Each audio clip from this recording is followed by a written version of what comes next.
وَلَقَدْ يَسَّرْنَا الْقُرْآنَ لِلذِّكْرِ فَهَلْ مِن مُّدَّكِرٍ نحمدہ ونصلی علی رسولہ الکریم، اما بعد، اعوذ باللہ من الشیطان الرجیم، بسم اللہ الرحمن الرحیم۔ اللہ الذی خلق السماوات والارض وانزل من السماء ماء فاخرج به من الثمرات رزقا لکم رب اشرح لی صدری ویسر لی امری واحلل عقدۃ من لسانی یفقہوا قولی۔ آیت جو تلاوت کی گئی وہ سورہ ابراہیم کی آیت نمبر 33 تھی۔ اللہ سبحانہ وتعالیٰ فرما رہے ہیں، اللہ الذی خلق السماوات والارض، اللہ ہی وہ ذات ہے جس نے پیدا کیا آسمان اور زمین کو، وانزل من السماء ماء، اور اسی نے آسمان سے پانی برسایا، نازل کیا، کیونکہ پانی نازل ہوتا ہے تو برستا ہے۔ فاخرج به من الثمرات رزقا لکم، اور پھر اللہ نے اپنی قدرت سے ان ساری چیزوں کے ساتھ، بارش کے ساتھ، زمین کی رویدگی کے ساتھ، سورج کی روشنی کے ساتھ، اس کی گرمی کے ساتھ تمہارے لیے بہت سارے پھل اور تمہارے رزق کے لیے بہت ساری اور چیزیں جو رزق میں ہم میسر ہیں، جیسے چاول، گندم اور بہت ساری چیزیں تمہارے لیے پیدا کی۔ وہ چیز جس سے اللہ کے مخلوق کو نفع ہو، جس سے وہ نفع حاصل کرے، وہ رزق ہوتی ہے۔ رزق کیا ہے؟ رزق کے بارے میں ہم نے سورہ البقرہ میں پڑھا تھا۔ علم کو بھی رزق کہا گیا کیونکہ اس سے بھی نفع ہوتا ہے۔ اسی طرح جو ہم کھاتے ہیں اس کو بھی رزق کہا جاتا ہے کیونکہ اس سے بھی ہمارے جسم کو نفع ہوتا ہے، طاقت ملتی ہے، توانائی ملتی ہے، اس کی ضروریات پوری ہوتی ہے، ہوا وہ کھانے پینے کی چیزیں ہوں یا پہننے کی چیزیں بھی رزق کہلاتی ہیں۔ اور اسی طرح علم بھی جو اللہ سبحانہ وتعالیٰ دیتا ہے وہ بھی رزق ہے، کیونکہ نفع مند چیز کے لیے یہ لفظ آتا ہے۔ آیت نمبر 33 کے اگلے حصے میں اللہ سبحانہ وتعالیٰ فرما رہے ہیں، وَسَخَرَ لَكُمُ الْفُلْكَ لِتَجْرِيَ فِي الْبَحْرِ، کہ اللہ سبحانہ وتعالیٰ نے تمہارے لیے مسخر کر دیا کشتی کو جو چلتی ہے پانیوں میں۔ بحر جو ہے دریا کے لیے بھی آتا ہے، سمندر کے لیے بھی آتا ہے، اور جہاں بھی کشتی چل سکے، چاہے کوئی نہر ہو، اس میں بھی یہ لفظ استعمال ہوتا ہے۔ بِأَمْرِهِ، اللہ کے حکم کے ساتھ، وَسَخَرَ لَكُمُ الْأَنْهَارَ، اور اس نے تمہارے لیے جاری کر دی، مسخر کر دی کیا چیز؟ انہار، نہریں۔ انہار جو ہے نہروں کی جمع ہے، یعنی اللہ نے سارا کچھ ہمارے لیے مسخر کیا ہے۔ مسخر کیا ہوتا ہے؟ وہ چیز جو ضرورت کی بھی ہو اور فائدہ مند بھی ہو۔ تو یہ چیزیں کیونکہ ہمارے لیے فائدہ مند بھی ہیں اور ضرورت کی بھی ہیں، جیسے کہ ہم ان کے بارے میں پڑھ چکے ہیں کہ اللہ نے کشتیاں جیسے بنائی گئی، اور کشتی بھی جو ہم بناتے ہیں وہ اللہ ہی کی دی ہوئی چیزوں سے بنتی ہے، چاہے آج بڑے بڑے بحری جہاز ہیں، وہ سب کچھ جو ان میں استعمال ہو رہا ہے وہ اللہ ہی کا دیا ہوا ہے۔ اسی طرح اللہ نے ہمارے لیے نہروں کو بہا دیا، ہم پڑھیں گے انشاءاللہ سورہ زخرف میں، اور دوسری جگہ پر بھی کہ کیسے اللہ سبحانہ وتعالیٰ وادیوں پر برف برساتا ہے، پھر برفیں جب پگھلتی ہیں تو اس سے نالے اور ندیاں اور نہریں پھوٹ پڑتی ہیں، اور یہ پورے کا پورا نظام اللہ سبحانہ وتعالیٰ ہی چلا رہا ہے۔ پھر وہی پانی سمندروں میں جاتا ہے، پھر سمندروں سے بھاپ بنتی ہے، اور پھر وہی پانی ریسائیکل ہو کر پہاڑوں پر بارش اور برف کی صورت میں جو ہے وہ پڑتا ہے، برف جو ہے وہ پگھلتی ہے، پھر پورا سال جو ہے ہم دیکھتے ہیں جب گرمی آتی ہیں تو نالے اور نہریں جاری ہوتی ہیں۔ اگلی آیت میں اللہ سبحانہ وتعالیٰ فرما رہے ہیں، وَسَخَرَ لَكُمُ الشَّمْسَ وَالْقَمَرَ دَائِبَيْنِ، اس نے تمہارے لیے مسخر کر دیا ہے سورج اور چاند کو۔ سورج اور چاند ہمارے لیے مسخر ہے، آنے جانے کا وقت بھی اللہ سبحانہ وتعالیٰ نے ایسا سیٹ کیا ہے کہ ہمارے کیلنڈر سیٹ ہو گئے، ہماری گھڑیاں سیٹ ہو گئی، ہر چیز ہمیں پتہ ہے کہ سورج کتنے بجے نکلے گا جون کی 22 تاریخ کو، اور کتنے بجے طلوع ہوگا اور کتنے بجے غروب ہوگا، اور اسی طرح اگر دسمبر کا مہینہ جب دن چھوٹے ہو جاتے ہیں تو کتنے بجے طلوع ہوگا اور کتنے بجے غروب ہوگا۔ اور یہ سارا نظام دائی بائن جو ہے یہاں پر جو آیا ہے، اس کو بھی لفظ کو سمجھنا چاہیے۔ دائی بائن یعنی گردش کرتے ہیں، یعنی اپنے اپنے مدار میں رہتے ہیں، اپنی اوربٹ سے باہر نہیں نکلتے، ورنہ تو یہ نظام پورا کا پورا بگڑ جائے۔ یہ اتنا مربوط نظام ہے، الحمدللہ ثم الحمدللہ، اگر ہم پڑھیں اور بہت سارے لوگوں کو پتہ بھی ہوگا کہ اتنی زبردست کہ کوئی بھی اپنی مدار کو نہیں چھوڑتا، جتنی بھی، اور زمین بھی ہماری اسی کا حصہ ہے، نظام شمسی کا حصہ ہے، تو یہ سب اپنے مدار میں، اپنے اوربٹ میں ہی موو کرتے ہیں، گردش کرتے ہیں۔ اللہ سبحانہ وتعالیٰ اس کے بارے میں جیسے فرما رہے ہیں سورہ یاسین میں، لَلشَّمْسُ يَنبَغِي لَهَا أَن تُدْرِكَ الْقَمَرَ، کہ نہیں ہے سورج کے لیے کہ وہ چاند کو جا پکڑے، یعنی حالانکہ سورج کی گریوٹی اتنی ہے، کشش اتنی ہے کہ چاند اس کی طرف آ جائے، لیکن یہ اللہ نے مدار مقرر کیے ہوئے ہیں کہ یہ نہیں ہو سکتا کہ سورج جو ہے وہ چاند کو اپنی طرف کھینچ لے، یا جا کے پکڑ لے، یا اپنے اندر ضم کر لے۔ یہ اللہ کا نظام ہے۔ اور اسی طرح اللہ فرما رہے ہیں سحر لکم اللیل والنہار، اور اسی چیز کو اللہ سبحانہ وتعالیٰ فرما رہے ہیں کہ اللہ نے تمہارے لیے مسخر کر دیا۔ مسخر کیا ہے؟ ہر وہ چیز جو ہمیں فائدہ دیتی ہے، نفع دیتی ہے، ہم نے شروع میں دیکھ لیا، کس کو؟ رات اور دن کو۔ اس کو بھی سورہ یاسین میں اللہ سبحانہ وتعالیٰ فرما رہے ہیں وَلَلَّيْلُ سَابِقُ النَّهَارِ، کہ رات نہ دن سے پہلے آ سکتی ہے اور نہ دن رات سے پہلے آ سکتا ہے۔ اور کسی چیز کو اللہ سبحانہ وتعالیٰ قرآن میں کئی جگہ یہ اپنی قدرت کی نشانیاں ہمارے سامنے رکھتے ہیں، بیان کرتے ہیں، تاکہ ہم سمجھ لیں کہ یہ ہمارا پیدا ہونا ایک مقصد کے تحت ہے۔ یہ سارا نظام اللہ نے اتنا مربوط بنایا ہے، اور یہ انسانوں کے لیے ہی بنایا ہے۔ سورہ البقرہ میں ہم نے پڑھا تھا کہ جو کچھ زمین پہ ہے وہ تمہارے لیے ہے، اور انسان کل قیامت والے دن اللہ کے سامنے کھڑا ہوگا، اس کی نعمتیں جو ملی اس کا کتنا شکر ادا کیا، اور اللہ کی کتنی فرما برداری کی اور کتنی نافرمانی کی، یہ سب امتحان دینا ہے۔ الذی خلق الموت والحیات لیبلوکم ایکم احسن عملا، اللہ نے یہ نظام اس لیے بنایا تاکہ تمہارا امتحان لے لیا جائے کہ کون ہے جو تم میں سے بہترین اعمال کر لے کر آتا ہے۔ تو یہاں بھی اللہ یہی فرما رہے ہیں کہ ہم نے جو رات اور دن کو تمہارے لیے مسخر کر دیا۔ اسی طرح اللہ فرما رہے ہیں سورہ حج کی آیت نمبر 61 میں یولج اللیل فی النہار و یولج النہار فی اللیل، کہ اللہ پرو لاتا ہے رات، کیسے زبردست۔ کبھی میں الحمدللہ صبح فجر کے وقت بھی دیکھتا ہوں کہ کیسے آہستہ آہستہ جو ہے وہ اندھیرا چھٹتا ہے، اور پھر اسی طرح رات کے وقت کیسے، مغرب کے وقت کیسے پھر اندھیرا چھانا شروع ہوتا ہے۔ تو اللہ وہی کہہ رہے ہیں کہ اللہ داخل کر دیتا ہے یولج اللیل فی النہار و یولج النہار فی اللیل، کہ کیسے زبردست طریقے سے رات دن میں اور دن رات میں داخل ہو جاتا ہے۔ اور اسی کو چیز کو اللہ سبحانہ وتعالیٰ نے اور بھی جگہ، بہت ساری جگہ بیان کیا ہے، میں زیادہ مثالیں تو نہیں دے سکتا، جیسے سورہ زمر میں بھی آتا ہے یکور اللیل علی النہار و یکور النہار علی اللیل، کہ اللہ کہتے ہیں کور کر لیتا ہے، ڈھانپ لیتا ہے۔ کون؟ رات جو ہے ڈھانپ لیتی ہے دن کو، اور دن رات کو ڈھانپ لیتا ہے۔ یہ دونوں ایک دوسرے کو ڈھانپ لیتے ہیں۔ کیسے صبح کی روشنی پہ کیسے رات ڈھانپ لیتی ہے، اور کیسے سارا جو دن کی روشنی ہے وہ غائب ہو جاتی ہے، اور نیلا آسمان غائب ہو کر کالے آسمان پر میں جو ہے تبدیل ہو جاتا ہے، اور اس میں ستارے ٹمٹمانے لگتے ہیں۔ یہ سب کچھ اللہ کا رہا ہے۔ سورہ زمر کی آیت نمبر 5 تھی بہرحال جو میں نے بیان کی۔ انسانوں کے فائدے کے لیے رات اور دن کا باری باری آنا۔ رات اللہ سبحانہ وتعالیٰ نے ہماری نیند کے لیے، اور نیند کتنی ضروری ہے اس کے بارے میں آج جو تحقیق ہے وہ کہتی ہے کہ انسان کھائے پیے بغیر تو شاید 7 دن زندہ رہ جائے، لیکن نیند کے بغیر اگر 4 دن 5 دن میں گزر جائیں تو پھر انسان کی موت واقع ہو جاتی ہے۔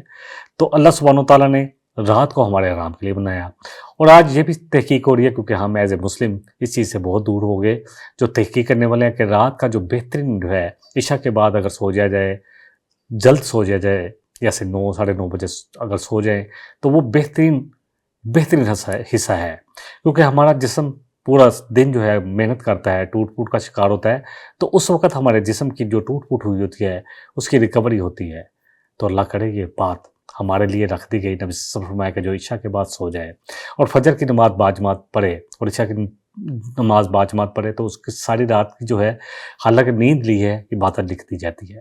تو بڑے انسینٹیو ہیں ہماری جتنی بھی جو جسم میں جو بھی توڑ پھوڑ ہوتی ہے اس کی ریکوری کے لیے بہت ضروری ہے کہ جلد سویا جائے۔ اگر ہم راتوں کو لیٹ سوئیں گے تو کبھی بھی ریکوری نہ ہو پائے گی۔ اور اسی طرح دن کو ہماری معاش کا ذریعہ بنایا، ہم اس میں رزق تلاش کرتے ہیں، روزگار کے لیے محنت کرتے ہیں، جلدی جایا جائے جلدی آیا جائے۔ اور یہ ساری چیزیں آج ہم دیکھتے ہیں کہ یورپ نے، اور یہ اس طرف چلے جائے اگر آپ آسٹریلیا کی طرف، نیوزی لینڈ، یہ سب صبح صبح اٹھ جاتے ہیں، صبح ارلی مارننگ ان کے ورک شروع ہوتے ہیں۔ میں تو سنگاپور بھی جاتا رہا ہوں، ان جگہ پر، چائنا بھی، یہ صبح ان کی جو ہے وہ شروع ہو جاتے ہیں روزگار کی تلاش کے لیے، سب آ جاتے ہیں، کوئی دکانیں ہیں، آفیسز ہیں، سب کھل جاتا ہے۔ اور میں اور میری وائف ایک دفعہ جیسے میں سنگاپور میں تھا تو ہم صبح فجر کی نماز پڑھی تو نیچے بہت رش تھا، تو میں نے دیکھا کہ لائن لگی ہوئی تھی، بچے اسکول جا رہے ہیں، کالج جا رہے ہیں، آفس کے لیے لوگ نکلے ہوئے تھے، اور شام کو 6 بجے کے بعد صرف ضروریات، کوئی ریسٹورنٹ ہے تو وہ کھلا ہوگا یا کوئی میڈیسن کی دکان ہے، باقی سب بند ہو جاتا ہے۔ یہ سب کچھ اللہ نے ہمارے لیے ہمیں ہدایت دی تھی، لیکن کیونکہ ہم اس پر عمل نہیں کر رہے، تو جن کو سمجھ میں آ رہی وہ تو عمل کر رہے ہیں۔ تو اللہ کرے کہ آج امت مسلمہ، کیونکہ ہمارے تو دن ہی بہت لیٹ ہوتے ہیں، دکانیں 11-12 بجے کھلتی ہیں اور پھر رات گئے تک کھلی رہتی ہیں، تو اگر وہی دکانیں 7 بجے 8 بجے کھل جائیں اور رات کو 6 بجے بند ہو جائیں تو زندگیوں میں بہت ساری بیماریاں بھی دور ہو جائیں گی اور زندگیوں میں بہت سکون بھی آ جائے گا۔ بہرحال دن روزگار کے لیے بنایا۔ اللہ فرما رہے وَآتَاكُم مِّن كُلِّ مَا سَأَلْتُمُوهُ، اللہ نے تمہیں ہر وہ چیز عطا کر دی جس کا تم سوال کرتے یا جس کی تمہیں ضرورت تھی، ہر وہ چیز جس کی تمہیں ضرورت تھی اللہ نے وہ سب تم کو فراہم کر دیا۔ سَأَلْتُمُوهُ جو ہے نا، جو تم مانگتے نا، بن مانگے دے دیا تمہیں، اللہ سبحانہ وتعالیٰ کہہ رہے ہیں۔ اللہ اکبر۔ انسان ہر وہ چیز جو ہم مانگ سکتے ہیں، جو ہمیں ہماری ضرورت کی ہے، اللہ نے ہمیں عطا کر دی ہے۔ کچھ چیزیں ہم مانگتے ہیں اور کچھ نہیں مانگتے، بن مانگے عطا کر دی ہے۔ اور اس کا جواب جو ہے کہ کیا بعض لوگ کہتے ہیں کہ ہم کچھ چیزیں مانگتے ہیں وہ تو نہیں ملتی، کیونکہ ہم دعا میں اتنے حاضر ہی نہیں ہوتے، اور ہمیں یہ بھی نہیں پتہ کہ جو ہم مانگ رہے ہیں وہ ہمارے فائدے میں ہے یا نقصان میں۔ بعض دفعہ جو چیز ہم مانگ رہے ہوتے ہیں، کیونکہ ہماری عقل یا ہمارا ذہن یا ہماری پہنچ بہت محدود ہے، تو اللہ کو پتہ ہے کہ وہ ہمارے لیے نقصان دہ تو اللہ نہیں دیتا، اور بعض دفعہ دعا اگر نہیں قبول ہوتی تو اس کی بھی وجہ یہ ہے کہ اللہ سبحانہ وتعالیٰ وہ چیز ہمارے لیے بہتر نہیں ہوتی جو ہم اللہ سے مانگ رہے ہوتے ہیں، اور اللہ اس سے بہتر عطا کر دیتا ہے۔ اور دوسری بات یہ ہے کہ اس دعا کی بدولت دعا کبھی رائے گاہ نہیں جاتی، اس دعا کی بدولت اللہ سبحانہ وتعالیٰ ہماری کوئی مصیبت ٹال دیتے ہیں، کوئی مصیبت جو ہم پر آنے والی ہے وہ ٹال دیتے ہیں، اور قیامت والے دن جو سوال ہم کرتے ہیں، اللہ سے دعائیں کرتے ہیں، سوال ہی ہے۔ اللہ سے دعا کرنا کا مطلب یہ ہے کہ اللہ سے ہم مانگتے ہیں نا، تو کسی چیز کو مانگنا، سوال کرنا، یہ اسی میں آتا ہے۔ اصل بات میرے اور آپ یقین کی ہے، یقین جانے۔ بہرحال ہر چیز جو اللہ نے عطا کی ہے وہ اللہ کی ہی دین ہے، انسان کی ہر ضرورت کو اس نے پورا کیا ہے۔ دیکھیں مجھے اور آپ کو کیا چاہیے تھا؟ ہمیں صبح سورج کی روشنی چاہیے، اس کی تمازت چاہیے، اس کی گرمی بھی چاہیے، ہماری فصلیں پکتی ہیں اس کے ذریعے، اللہ نے وہ بھی مہیا کر دیا۔ پھر فصلوں کو بارش کی ضرورت ہے، اللہ سبحانہ وتعالیٰ نے وہ بھی ہمیں عطا کر دی۔ پھر آسمان سے جو بارش نازل ہوتی ہے، اس کو جو بھی ہمارے جتنی بھی ضروریات ہیں، فصلوں کے لیے بھی ضروری ہے، پھر ہمارے گھر انسانوں کے اور جانوروں کے، مویشی جانوروں کے پینے کے لیے بھی ضروری ہے، اللہ نے سب میٹھے پانی کے چشمے ہمارے لیے بہا دیے۔ اللہ سبحانہ وتعالیٰ جیسے سورہ واقعہ میں فرما رہے ہیں کہ اگر اللہ چاہتا تو تمہارے سارے پانی کو کڑوا کر دیتا، پھر تم کہاں سے لے کر آتے صاف اور شفاف پانی پینے کے لیے؟ یہ سب اللہ کی عنایت میں سے ہے۔ پھر اللہ سبحانہ وتعالیٰ نے ہمارے لیے وہ تمام آلات اور مشینیں بنا دی جس سے ہم نے بہت کچھ ایجادات کی، اور وہ جو مشینوں میں استعمال ہو رہا ہے، چاہے لوہا ہو، چاہے تانبا ہو، یا جو سونا ہے، یہ سب کچھ یہ کہاں سے آ رہا ہے؟ انسانوں نے تو نہیں بنایا، یہ سب کچھ بھی اللہ ہی کی دین ہے۔ یہ سب کچھ زمین میں ہی رکھتی ہیں، زمین کے اندر ہی رکھتی ہیں، وہیں سے ہم لے رہے ہیں۔ اسی طرح ایندھن کی ضرورت تھی، اللہ نے جنگلات اگائے، اس کی لکڑی سے پہلے جلتے تھے، پھر کوئلے کی ایجاد ہوئی، اور آج جو نیوکلیر پاور جو ہیں وہ لاکھوں ٹن کوئلہ جلا کے جو ہم انرجی حاصل کرتے تھے، اب وہ تھوڑے سے یورینیم کے ذریعے جو آج جن کے پاس ایٹم ہے الحمدللہ، یا تھوڑا بہت سمجھتے ہیں، تو اس سے ہم حاصل کر لیتے ہیں۔ یہ سب کچھ اللہ سبحانہ وتعالیٰ نے ہی دیا ہے۔ کوئی چیز بھی نہ یورینیم ہم خود ایجاد کر سکے، نہ کوئلہ ہم نے ایجاد کیا، نہ لکڑی ایجاد کی، نہ پیٹرول ایجاد کیا، نہ ڈیزل ایجاد کیا، نہ جو مٹی کا تیل ہم استعمال کرتے ہیں، جتنی بھی یہ گیسز جو ہیں یہ سب کدھر سے آتی ہیں؟ قدرتی گیس اور تیل کس نے رکھا زمین میں؟ اللہ نے۔ کپاس اور روئی کو پیدا کیا تاکہ ہم اپنا لباس بنا سکیں، یہ کس نے پیدا کیا؟ اللہ نے۔ یہ وہ سب چیزیں جو ہم نے مانگی نہیں تھیں، اس لیے سالتموہ اس کے معنی بہت زبردست ہیں۔ اسی طرح غذائی ضروریات کے لیے اللہ سبحانہ وتعالیٰ نے پھلوں اور سبزیوں کو، بہت ساری چیزیں، مویشی جانوروں کو ہمارے لیے حلال کر دیا۔ پھر اسی طرح علاج کے لیے اللہ نے جڑی بوٹی رکھ دی، ان سے ہم دوائیاں میڈیسن بناتے ہیں، اور جو بھی ہم نے زبان کال سے مانگا یا زبان حال سے مانگا، ہر وہ چیز اللہ نے عطا کر دی۔ باقی رہا جیسے کہ پہلے میں نے کہا کہ دعائیں قبول نہیں ہوتی، تو اس میں بھی اللہ سبحانہ وتعالیٰ کی ہمارے لیے کوئی بہتری ہے، کیونکہ وہ دعا جو ہم مانگ رہے ہیں اپنی ناسمجھی کی وجہ سے، ہو سکتا ہے کہ وہ دعا ہمارے لیے بہتر نہ ہو، اور جو اللہ عطا کر رہا ہے یا اس کے بدلے میں اللہ ہمیں قیامت والے دن جو بدلہ دے گا، اور اسی طرح جو مصیبت ٹال رہا ہے وہ ہمیں نظر نہیں آتی۔ اللہ فرما رہے ہیں آیت نمبر 34 کے اگلے حصے میں، وَإِن تَعُدُّوا نِعْمَتَ اللَّهِ لَا تُحْصُوهَا، اگر تم اللہ کی نعمتوں کو شمار کرنا شروع کر دو نا، گننا شروع کر دو. تعدو جو ہے عدد سے ہے کہ اگر تم گننا شروع کر دو، عین دال دال اس کا روٹ ورڈ ہے، تو تم اس کا احساس ہی نہیں کر سکتے، تم اس کو سمجھ ہی نہیں سکتے. احساس کرنا یعنی اس کا تم اندازہ ہی نہیں کر سکتے. ان الانسان لظلوم کفار، اللہ فرما رہا ہے کہ انسان ہے ہی بڑا ظالم. کون ہوتا ہے؟ اللہ اکبر، جو حق نہ دے، اللہ کے شکر کا حق نہیں ادا کرتا اور ناشکری کرنے والا. کفار جو ہے بہت زیادہ ناشکری کرنے والا. ظلم یہ ہے جو اللہ کی نافرمانی کر کے خود اپنے نفس پر ہم کرتے ہیں. ظلم جو سب سے بڑا ظلم جو ہے وہ اللہ کے ساتھ شریک کرنا ہے. ان الشرک لظلم عظیم. اور اسی طرح ظلم یہ ہے کہ اللہ کی نعمتوں کا انکار کیا جائے، ناشکری کرنا، یہ سب ظلم میں آتا ہے. اللہ فرما رہا ہے کہ اگر تم میری نعمتوں کو شمار کرنا چاہو تو شمار نہیں کر سکتے. کبھی غور تو کریں اپنے جسم پر. آج تو سائنس ہمیں جو بتاتی ہے تو ہم حیران رہ جاتے ہیں کہ اللہ نے ہمیں کیا کیا عطا کیا ہوا ہے. ایک انسان کو اللہ نے کتنی مہربانی کی، اس پر سونگھنے کی قوت ہے، کھانا جو ہماری زبان میں ٹیسٹ رکھ دیا گیا ہے. ایک لقمہ جو میں اور آپ اپنے منہ میں ڈالتے ہیں اس میں لذت نہ ہو تو ہم کھانا بھی بند کر دیں. یقین جانیں زبان میں ذائقے کی حس پیدا کر دی اور اس میں لعاب بھی پیدا کر دیا جو ہمارے کھانے کو ہضم کرتا ہے، ورنہ یہ کھانا ہضم ہی نہیں ہو سکتا. اس زبان میں جو ہمارے منہ میں لعاب ہے، جس کو لعاب دہن بھی کہا جاتا ہے، وہ اسی سے جو ہے وہ دہن جو ہے منہ کے لیے آتا ہے، منہ میں جو لعاب ہے اسی سے ہی وہ کھانا جو ہے ہمیں ہضم ہوتا ہے. دانت نہ ہو تو ہم کھانا کیسے چبائیں؟ چبا نہیں سکتے. پھر کیسے ہضم کریں گے؟ پھر لقمے کو حلق میں اتارنے کے لیے بھی ہمارا کوئی اختیاری عمل نہیں ہے، کوئی زبردستی ہم نہیں اتار سکتے.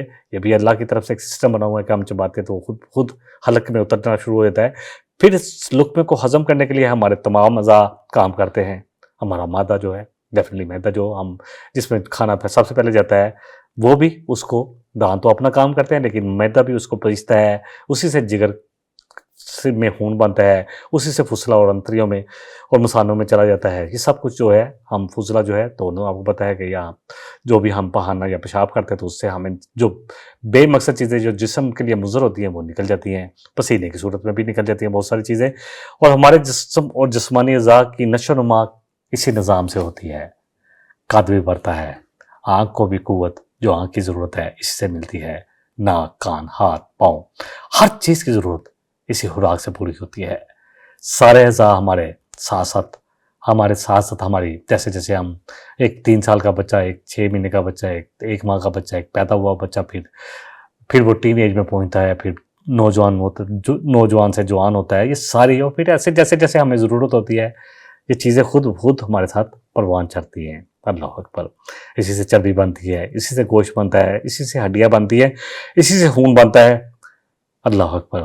کتنی تبارک اللہ جی، وہ کتنی پاک ذات ہے اللہ کی. اللہ اکبر. جس نے ایک لقمے سے رنگا رنگ چیزیں بنا دی. ہم لقمہ کھا کر کبھی آج تک ہم نے سوچا نہیں ہوگا کہ ہمارے ساتھ یہ ہو رہا ہے. کبھی سوچیں. جو میں نے بیان کیا یہ تو بہت کم ہے، اس سے بھی زیادہ اللہ کی کتنی غیر متناہی جو ہے وہ چیزیں جو ہمیں حاصل ہو رہی ہیں، نعمتیں جو ہمیں مل رہی ہیں، ہمیں شاید اس کا آئیڈیا بھی نہیں ہے. اللہ اکبر. جو چیزیں بھی ہمیں مل رہی ہیں اگر ہمیں ان کا آئیڈیا ہو جائے نا تو ہم تو ہر وقت اللہ کے سامنے سر پر سجود رہیں کہ نہیں اللہ تو نے سب کچھ اتنا دیا ہوا ہے. دانت بنائے، اللہ اکبر، اسی سے ہم چباتے ہیں. حلق میں اتارنے کے لیے بھی ہمارا تیاری کتنا ہے. یہ ساری چیزیں جو الحمدللہ میں نے بیان کر دی. اسی کے ساتھ ساتھ جو ہمارا خون بن رہا ہے، ہماری قد بڑھ رہے ہیں، اور جو ہمارے جسم کی جو بھی ضروریات ہیں اللہ سبحانہ و تعالیٰ ان کو پورا کر رہا ہے. اس لیے اللہ نے کہا ہے اگر تم اللہ کی نعمتوں کو گننا چاہو تو شمار ہی نہیں کر سکتے. شمار کیسے کر سکتے ہیں؟ شمار تو وہ چیز ہوتی ہے جس کی گنتی ہو، تو اس گنتی نہیں ہے اللہ کی نعمتوں کی. ہم سوئے ہوتے ہیں، یہ جسم جو ہے پورے کا پورا سانس لے رہا ہے، کیسے سانس اندر جا رہا ہے، کیسے باہر جا رہا ہے. میرا اور آپ کا اس کے سانس کے اندر باہر جانے سے کیا تعلق ہوتا ہے؟ اس میں ہماری کتنی مرضی ہوتی ہے، کتنا اختیار ہوتا ہے. اللہ اکبر. بس اصل بات یہ ہے، غور کریں. اور بھی بہت ساری چیزیں ہیں. اللہ نے فضا میں ہواؤں کو پیدا کیا، سمندروں کو روا دوا کیا، اور اگر اللہ ہوا پیدا نہ کرتا تو ہم سانس کہاں سے لیتے؟ یہ ہوائی جہاز کیسے چلتے؟ یہ کشتیاں کیسی چلتی؟ یہ سب کچھ اللہ کے ہوا کے نظام سے چل رہی ہے. جو ہوائی جہاز چل رہے ہیں، پھر سانس لینے کے لیے منہ، ناک، پھیپھڑے بنائے، اگر یہ نہ ہوتے تو ہم کیسے سانس لیتے؟ گرمی سردی اور بارش کے موسم میں محفوظ رہنے کے لیے اللہ سبحانہ تعالیٰ نے ہمیں بہت ساری چیزیں مہیا کی. مکان بناتے ہیں اور اسی طرح بارش سے بچنے کے لیے بہت سارے اور چیزیں مکان بنائے. اور مکان کس چیزوں سے بناتے ہیں؟ وہ کہاں سے آتی ہے؟ اسی جو اینٹ گارا ہم استعمال کرتے ہیں وہ کہاں سے آتا ہے؟ وہ ہم نے خود پیدا کیا، وہ بھی اللہ نے پیدا کیا. میں کتنی چیزوں کی مثال دوں، لوہا ہے، بجری ہے، چونا ہے، پتھر ہے جو مکان میں استعمال ہوتا ہے، یہ سب کہاں سے آتا ہے؟ کیا انسان نے پیدا کیا؟ اور وہ ذرائع پیدا کیے جن سے ہم نے بجلی بنائی، جیسے میں نے پہلے بھی ذکر کیا. یہ سب کچھ کس نے پیدا کیا؟ اللہ نے. لباس کے لیے اللہ نے ہمیں کپاس اور اسی طرح بہت ساری چیزوں سے ہماری مدد کی. ریشم جو بنتا ہے، ریشم کا کیڑا بنتا ہے. بہرحال میں اس میں جتنا بھی، یہ میں تو بڑا مختصر بیان کر رہا ہوں، یقین جانیں اگر اس پر لکھا جائے تو کتابیں پڑھ جائیں، ہم پھر بھی اللہ کی نعمتوں کا احصا نہیں کر سکتے، شمار نہیں کر سکتے.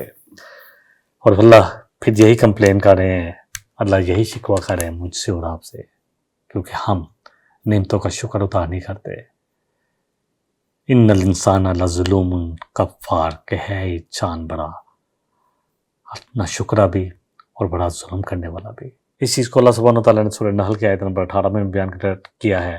وَإِن تَعُدُّوا نِعْمَتَ اللَّهِ لَا تُحْصُوهَا إِنَّ اللَّهَ لَغَفُورٌ رَحِيمٌ.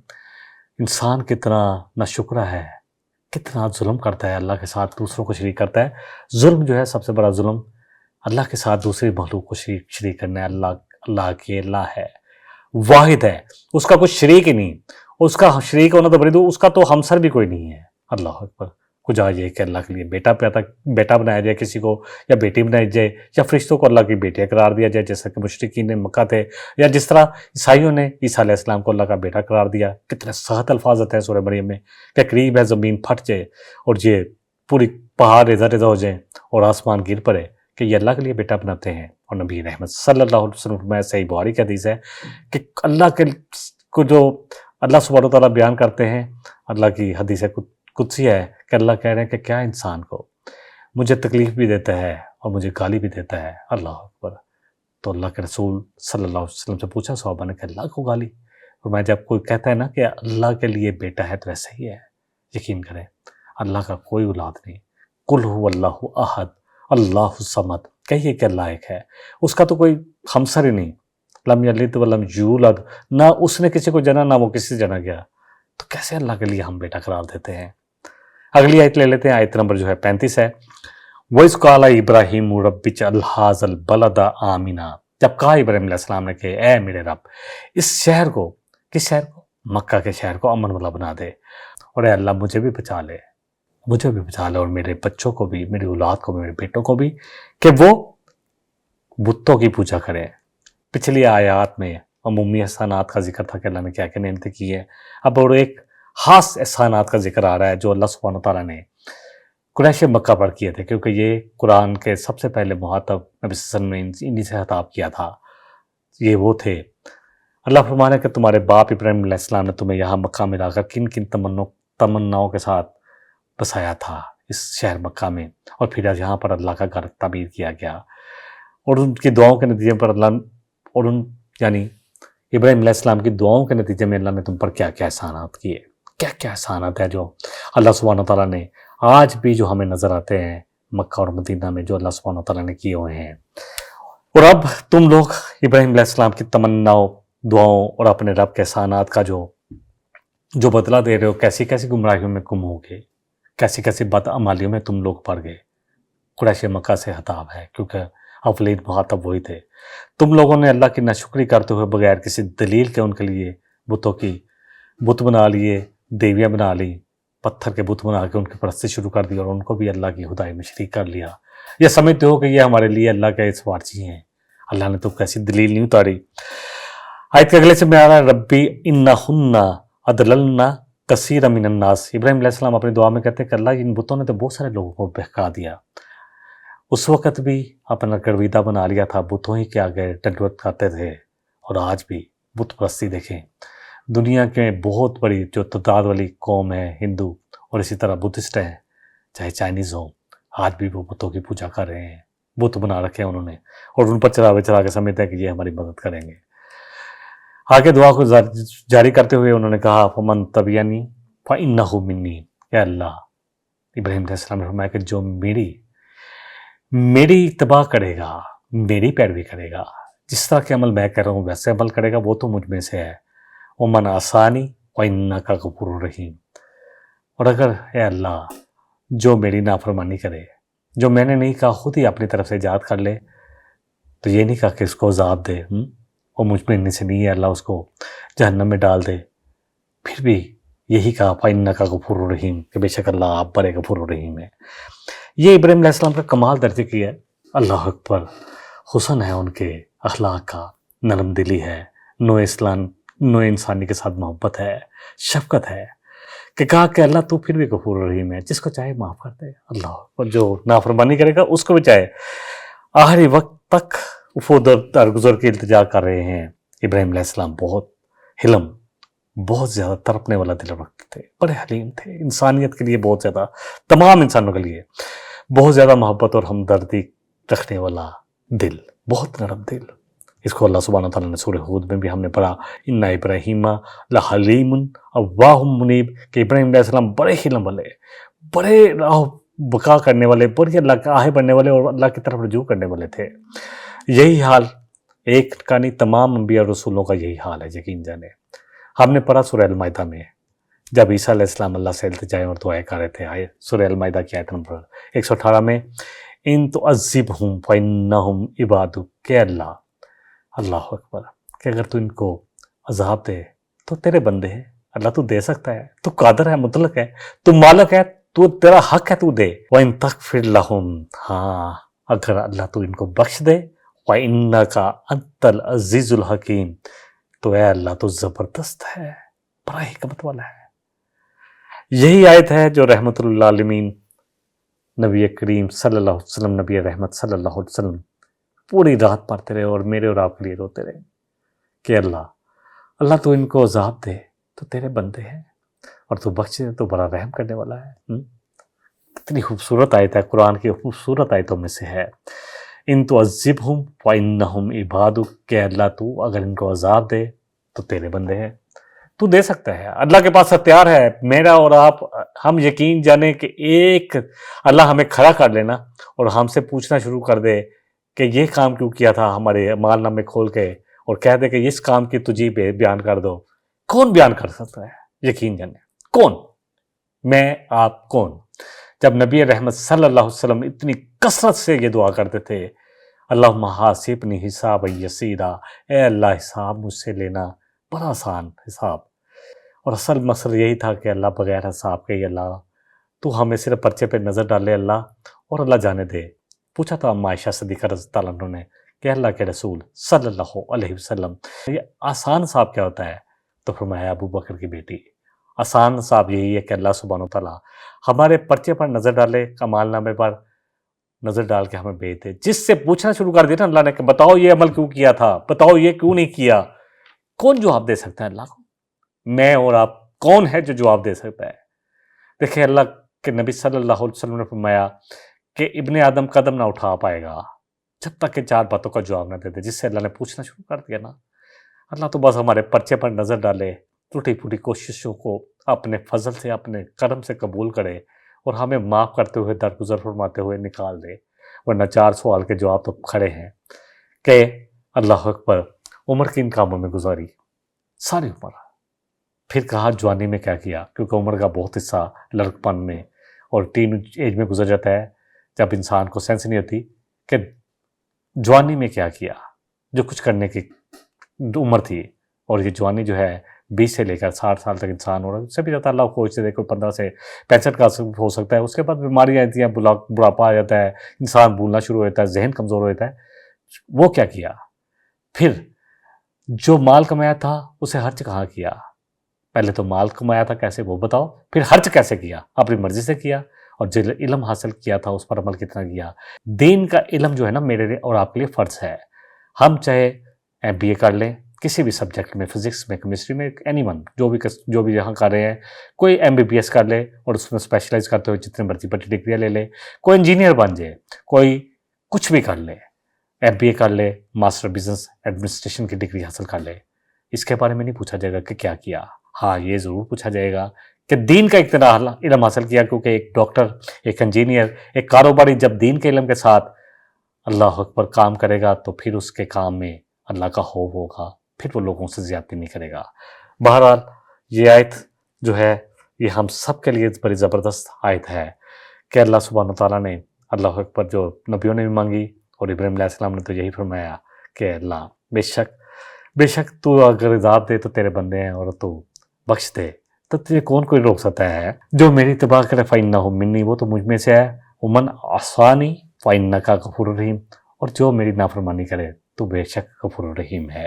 اللہ تعالیٰ مجھے اور آپ کو جتنا کہا گیا، جتنا سنا گیا، اصل بات تو عمل کی ہے۔ لے جائیں اللہ کے پاس، کوشش کر کے جتنی استطاعت ہے، ٹوٹی پھوٹی کوششیں، اور اللہ سے دعائیں مانگے۔ اللہ بڑا کریم ہے، اللہ بڑا بخشنے والا ہے، لیکن اپنا پرچہ ضرور لکھنا شروع کریں آج سے جتنی استطاعت ہے، جتنی سمجھ ہے، اور دین کا علم حاصل کریں۔ یہ فرض ہے، فرض، باقی علم فرض نہیں ہے۔ وآخر دعوانا ان الحمدللہ رب العالمین۔